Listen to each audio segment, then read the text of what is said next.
Ziniet kā, es nonācu šodien pie atklāsmes. Pulkstenis ir kaut kādi 9 vakarā.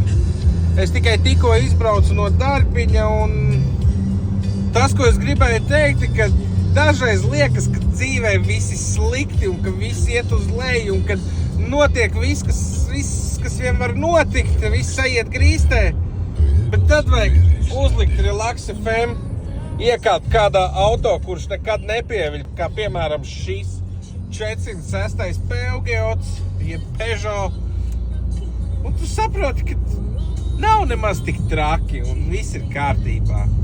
Laikam nedaudz jāpaturpina tas, kādēļ tapa video Peugeot, kad tomēr viss ir labi dzīvē. Tātad vakar mums ienācās jauns dampis. Audi Q7. Nolēmu ar viņu vakar braukt mājās.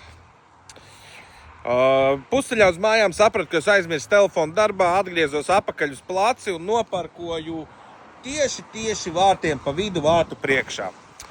Izkāpju ārā, ienāku iekšā, paņemu telefonu un nevar piedarbināt Audi, jo siksnei nokritus nevar pagriezt motoru. Nu lūk, tālāk kādu labu laiku domāju, viņu pats pastumdīšu, bet tas Audi tāda normāla, tā kā konfekta gotiņa, un viņu vienītī pastumt nav iespējams. Labi, ka ir foršs čoms brankās, kurš atskrēja palīgā, dabujām siksnu vietā, iedzinu iekšā un ātri noparkoju, jo es vairs nevēlos šo problēmu, lai šis paliek Artūram ar Jāni, lai viņi cīnās tālāk. Tā kā, jā, droši, ja jums interesēs šāds Audi Q7, 2300 eiro, brauciet, savāciet un ripojiet laimīgi tālāk. Ar cerību, ka jums nenokritīs siksna.